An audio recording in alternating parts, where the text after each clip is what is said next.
Hi to my white family. ఇక్కడ మీరు వీడియోలో చూస్తున్న వచ్చేసి సాప్రామైసిన్ సాచెట్స్ అండి. దీంట్లో ఉండే డ్రగ్ వచ్చేసి ఫాస్పోమైసిన్ 8 గ్రామ్స్ అయితే ఉంటుంది. ఈ ఫాస్పోమైసిన్ పౌడర్ను దేనికోసం డాక్టర్స్ మనకు సజెస్ట్ చేస్తారు అంటే యూటీఐ ప్రాబ్లమ్స్ కానీ, బ్లాడర్ ప్రాబ్లమ్స్ కానీ, ఇన్ఫెక్షన్స్, బ్యాక్టీరియల్ ఇన్ఫెక్షన్స్, హిస్టెరిసియా కోలై అలాంటి ఇన్ఫెక్షన్స్ ఉంటే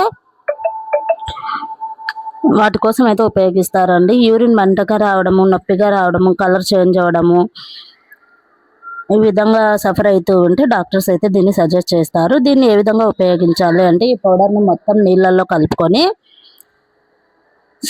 ఒక 1/2 లీటర్ నీళ్ళల్లో పౌడర్ మొత్తం కలుపుకొని తాగాలండి. కొందరికి ఇది వచ్చేసి అలర్జీస్ కలిగించవచ్చు, అయినప్పటికీ ఏం కాదు. ఏదైనా ఇన్ఫెక్షన్స్, అలర్జీస్ ఉన్నా కూడా దీన్ని సజెస్ట్ చేస్తుంటారు. దీని కాస్ట్ వచ్చేసి 515 రూపీస్. సింగిల్ ప్యాక్ అండి. సింగిల్ డోస్ యూజ్ చేయాలి. 25 డిగ్రీ సెంటిగ్రేడ్ వద్ద యూజ్ చేయాలండి. 3 గ్రామ్స్ ఫాస్పోమైసిన్ అనేది ఉంటుంది. డాక్టర్ సలహా మేరకు మాత్రమే యూజ్ చేయాలి. పిల్లలకు దూరంగా ఉంచాలి. ఈ ఫాస్పోమైసిన్ సాచెట్స్ వచ్చేసి ఎలాంటి యూరినరీ ట్రాక్ ఇన్ఫెక్షన్స్ ఉన్నా బాగా పనిచేస్తుంది. దీన్ని వాడడానికి డైరెక్షన్స్ ఫర్ యూజ్ బాగా చదవండి. హాట్ వాటర్ అయితే అసలు యూజ్ చేయకూడదు. Just use normal water. ఈ విధంగా అయితే ప్యాకింగ్ ఉంటుందండి. చాలా చిన్న ప్యాకింగ్ ఉంటుంది. ఈ హోల్ ప్యాకింగ్ వచ్చేసి 1/2 లీటర్ నీళ్ళలో కలుపుకొని పౌడర్ మొత్తము డిజాల్వ్ అయ్యేంత వరకు కలిపి తర్వాత తీసుకోవాలి. ఓరల్గా మాత్రమే తీసుకోవాలండి. చిన్నపిల్లలకు దూరంగా ఉంచాలి.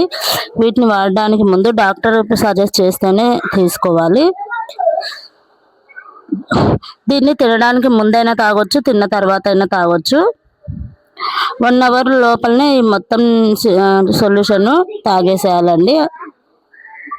లేదంటే కలర్ చేంజెస్ అయ్యి మనకు రియాక్షన్స్ అయ్యే ఛాన్సెస్ ఉంటాయి. జస్ట్ ఇది మీకు డెమో కోసం మాత్రమే చెప్తున్నాను. దీన్ని సొంతంగా మాత్రం యూజ్ చేయకండి. మీకు ఎవరైనా కూడా యూటీఐ ప్రాబ్లమ్స్ ఉన్నా, యూరిన్లో పసుపు అమైన ఇన్ఫెక్షన్స్ ఉన్నా, అలాంటి సమస్యలతో బాధపడుతున్నా డాక్టర్ని కన్సల్ట్ చేసి డాక్టర్ సలహా మేరకు మాత్రమే యూజ్ చేయాలి. అంతేకాకుండా దీంట్లో ఇన్స్ట్రక్షన్స్ పేపర్ కూడా ఉంటుంది. ఈ పేపర్ను కరెక్ట్గా చదువుకొని యూజ్ చేయండి.